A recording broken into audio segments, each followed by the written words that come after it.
I don't know about you, but for me, elections are like the Super Bowl for social studies teachers. Let's dive in. Before we begin, the focus here is going to be on elections at the federal level. Let's not overcomplicate things here. First off, let's talk about some similarities. In both countries, we primarily have representative democracy, meaning we elect representatives to make decisions on our behalf. Another similarity is that we use an electoral system called first past the post. It's actually a horse racing term, but simply put, it just means that whoever crosses the finish line first wins. But politicians aren't horses. So what does this mean in terms of elections? Basically, all it means is that in any given election, all you need to do is win more votes than any other candidate. And that's not necessarily the majority of votes, over 50%. All it means is you need to win more than anyone else, which, if there's a lot of people running, could potentially be quite a bit less than 50%. And in some really close multi-party elections, sometimes candidates win with significantly less than majority support, like in this example from British Columbia that you can see here. In the United States, which has a two-party system, this usually isn't as visible. But there have been elections where third parties or independents have played a pretty significant role in shaping the outcome of the election. Like you see here in the 1992 US presidential election, where Democratic candidate Bill Clinton won the presidency, but with quite a bit less than 50% of the vote due to the strong showing, in part, of the independent candidate Ross Perot. Now, let's get to what we're all here for, all the fun differences. And this is where it starts to get a little more complicated. Let's start with how the Canadian Prime Minister and US President are elected. In Canada, we don't actually directly elect the Prime Minister. Canada is split up into over 300 electoral districts. For the upcoming federal election in 2025, the number's at 343, while in recent elections, it was 338. These electoral districts are also sometimes called ridings or constituencies. You can see how these are divided up on this map here. Denser population areas have more ridings, while rural ridings are much larger. And each one is represented by a single member of parliament, or MP. And that's who you vote for. It's as simple as that. Easy peasy, am I right? In Canada, we show up to the election and we have only one choice to make. And that's for the person who you want to represent you as your member of parliament. So Canadian elections are really these over 300 mini elections that put together elect the next government. Once all the votes are counted and all the MPs are elected, the leader of the political party that wins the most seats becomes the prime minister. Easy, right? Well, not so fast. Usually it works out this way. But because in Canada we have a number of different political parties that elect MPs into our parliament, sometimes we have what are called minority governments. Often, and what each political party is hoping for, is what's called a majority government. This is when a political party elects more than half of the total seats in parliament as their members of parliament. Then it's pretty easy. Their leader will become the prime minister and they'll have a pretty easy time of passing any laws they want with the majority. However, if no party is able to win more than half of the available seats in parliament, we have what's called a minority government. And here's where things can get a little bit trickier. And this happens relatively often because, as you can see here, we have quite a few different political parties that actually elect members of parliament and win seats in the House of Commons. So in especially close election years, it can be tough for any one party to win that majority government.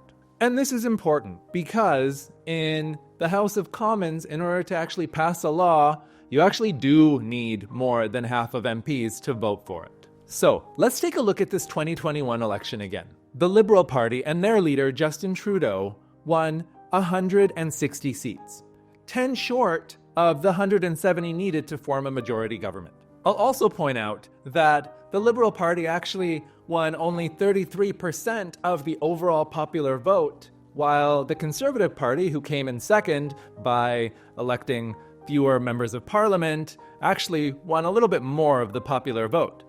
This is partly due to the fact that the Liberals were able to win more close races, and the Conservative strength was in ridings where they were the clear favorites. But overall, the popular vote doesn't actually mean that much in Canada, where elections are based on these riding elections. So how do you actually govern in a situation like this? Well, in this case, the Liberals struck what's called a confidence and supply agreement with the New Democratic Party and their leader Jagmeet Singh. What this means is the NDP agreed to support the Liberal MPs with their NDP votes in exchange for some concessions and favorable policies. With this agreement, the Liberals formed government and Justin Trudeau became Prime Minister. But these minority governments can be a little bit tricky for the government in power because at any point, if the other parties, including the NDP, which had supported the Liberals for a while, decides that, well, we're just not going to support the Liberal government anymore, the other parties can vote in what's called a non-confidence vote, which will trigger a new election.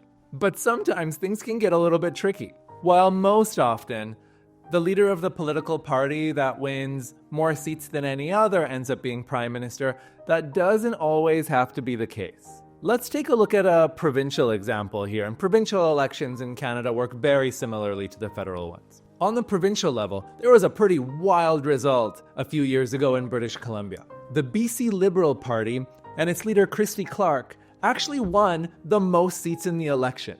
However, they didn't get that majority. And the New Democratic Party, which came second, needed 4 votes in order to potentially form government. Well, the Green Party happened to win 4 votes. And the BC NDP actually ended up forming government together with those 4 Green Party MPs. And this ended up being enough to allow the NDP to form government, and their leader John Horgan became premier. Pretty spicy. So, long story short, in Canada, we don't actually directly elect the Prime Minister. The only time a party leader's name will actually show up on your ballot is if you happen to be living in the riding where that potential Prime Minister is running to become just a member of Parliament. Otherwise, you really only just vote for the MP in your electoral district. Now, let's head south to the United States, where presidential elections sometimes feel like a bit of a national sport. Except instead of a ball, you're actually playing with the future of your country.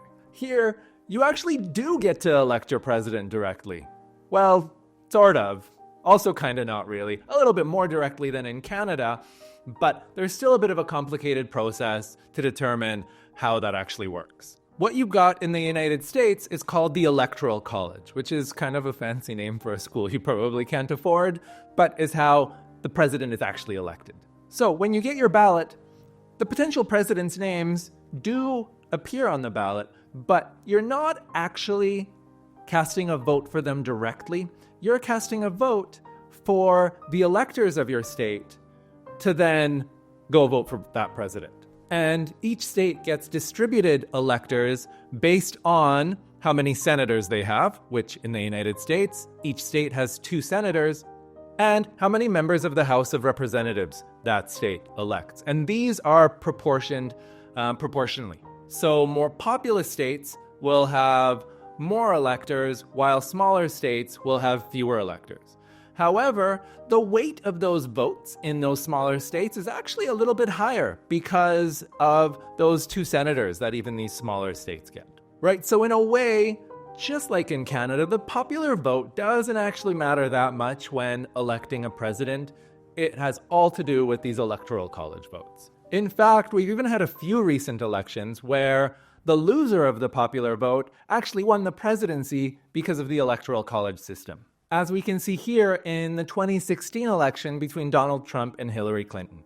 Clinton won the popular vote, but Donald Trump won more of the electoral college votes. So as you can see, these presidential candidates really focus in on, number one, the states where you can get a lot of electoral college votes, but also what are called these swing states, where the vote in those particular states is so close that those electors can go one way or another. And so lots of advertising money and lots of time is spent in these swing states, which can sometimes vary from election to election to election. More recently, some of these swing states have been states like Pennsylvania and Michigan.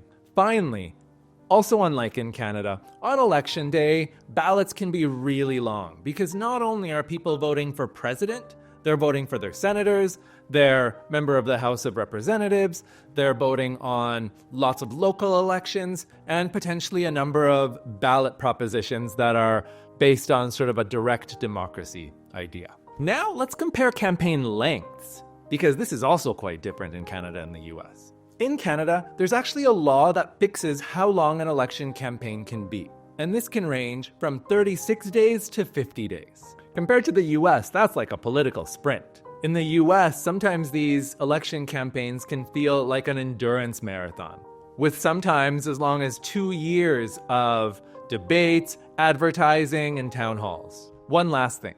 In Canada, like I mentioned previously, elections can happen really at any time during that government's tenure.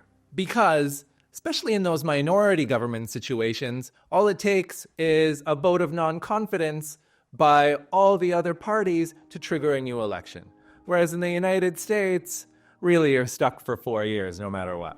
With the exception of what are called midterm elections, where the House of Representatives and some senators are up for election on the 2-year cycle within the 4-year presidential term. Isn't democracy exciting? At the end of the day, remember, whether you're here in Canada or south of the border, voting is your right, a very important responsibility, and your opportunity to shape how the future of your country is going to go. So don't take that responsibility lightly. Thanks for tuning in. If you like my t-shirt, you can get your very own at my merch store, which you can find the link to at the bottom. And as always, if you learned something today, like, subscribe, share a comment about which electoral system you think maybe works a little bit better. Subscribe if you haven't already, ring that bell, and we'll see you again next time.